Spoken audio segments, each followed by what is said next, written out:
Hai, selamat pagi, selamat tengah hari, selamat petang, dan salam sejahtera. Nama saya Elvi Celesti Alex Majin. Saya dari kelas CTU 552 ES8. Dalam video ini, saya akan membentangkan hasil yang saya dapat daripada tugasan 1 dan tugasan 2. Sebelum itu, tugasan 1 adalah tugasan berkumpulan dan saya merupakan ahli kumpulan 8. Tajuk besar tugasan kami adalah 3 dewa utama dalam tamadun Mesopotamia. Untuk pengetahuan Anda, 3 dewa utama dalam tamadun Mesopotamia adalah Anu, Enlil, dan Enki. Saya akan membentang mengenai salah satu daripada 3 dewa utama tersebut, yaitu Enlil. Sebelum saya membahas lebih lanjut tentang Enlil, saya akan membincangkan tentang tamadun Mesopotamia terlebih dahulu. Tamadun Mesopotamia merupakan tamadun terawal di dunia dan mereka mempercayai kepada banyak Tuhan ataupun dipanggil polytheism. Kedudukan dewa-dewa dalam tamadun Mesopotamia disusun mengikut kekuasaan dan kehebatan mereka, di mana yang tertinggi adalah Anu, seterusnya Enlil, dan seterusnya Enki. Sekarang saya akan membahas mengenai Enlil. Kita mulakan daripada asal-usul Enlil. Melalui pembacaan saya, Enlil merupakan anak kepada Anu, yaitu Dewa Langit. Enlil, jika diterjemahkan dalam bahasa orang Sumer, bermaksud Dewa Angin ataupun Dewa Ribut. Sekarang kita beralih kepada isi yang kedua, yaitu simbolik Enlil. Melalui pembacaan saya, tamadun Mesopotamia mengutamakan gambaran dewa-dewa mereka. Gambaran di sini bermaksud patung.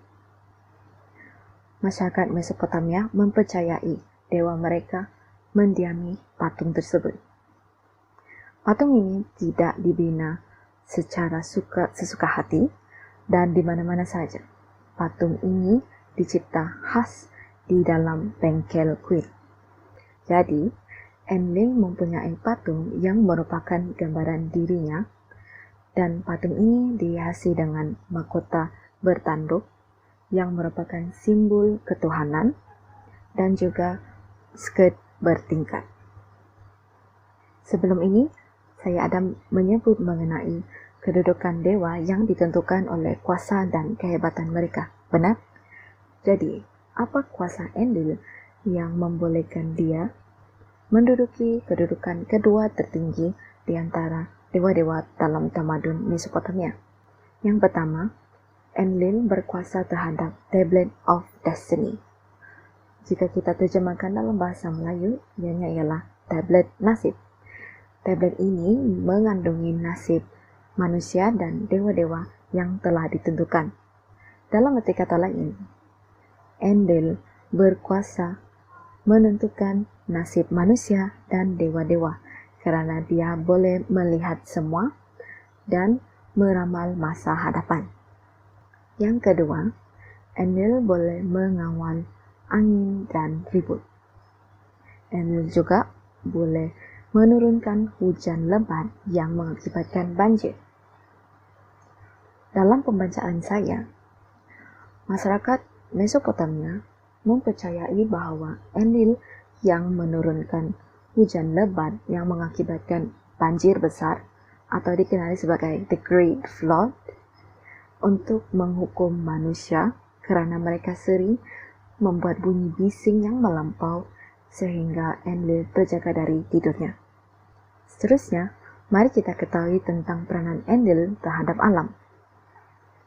Enlil berkuasa mengubah udara menjadi lembab dan menurunkan hujan bagi memastikan tanaman pengikutnya sentiasa subur dan berbuah. Enlil juga mencipta pickaxe ataupun cangkul, yaitu alat paling penting dan serba boleh bagi pekebun. Hal ini boleh dibuktikan di dalam buku Sumerian Mythology di mana terdapat puisi mengenai penciptaan cangkul yang bernama The Creation of the Pickaxe. Seterusnya kita beralih kepada kitab suci bagi pengikut Enlil. Namun, masyarakat Mesopotamia tidak mempunyai kitab suci. Sebaliknya, mereka mempunyai epik Gilgamesh dan puisi-puisi. Kisah-kisah mengenai Enlil banyak terdapat di dalam puisi-puisi orang Sumer. Sebagai contohnya, kisah tentang Enlil memisahkan syurga dan bumi, dan juga kisah mengenai Enlil dan Ninlil, istrinya.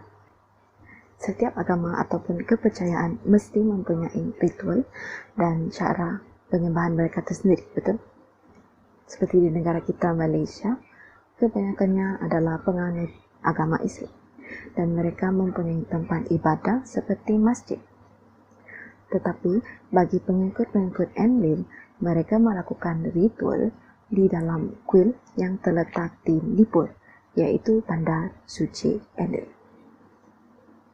Kuil ini bukan sembarangan orang boleh memasukinya. Ianya hanya terhad kepada bidadari dan raja-raja saja. Bagi masyarakat Mesopotamia, ritual ini dilakukan dengan berdoa dan memberi persembahan dalam bentuk makanan. Manakala bagi raja-raja pula, mereka memberi tanah dan barang berharga kepada kuil tersebut. Masyarakat Mesopotamia mempercayai bahawa dengan melakukan ritual ini, mereka boleh mengubah nasib mereka. Apa sebabnya? Jika kita ingat kembali, Enlil berkuasa dalam menentukan nasib-nasib manusia dan dewa-dewa. Jadi itulah sebabnya mereka melakukan ritual. Seterusnya adalah tokoh kepercayaan. Melalui kajian saya, salah satu tokoh kepercayaan tamadun Mesopotamia adalah Sin Leki Yunini. Beliau merupakan juru tulis tamadun Mesopotamia dan juga penulis epik Gilgamesh. Sebentar tadi saya telah membahas mengenai ritual yang dilakukan oleh pengikut-pengikut Enlil. Sekarang saya akan membahas tentang pantang larang, amalan dan adat pengikut-pengikut Enlil. Pengikut-pengikut Enlil harus tunduk dan menghormati Enlil.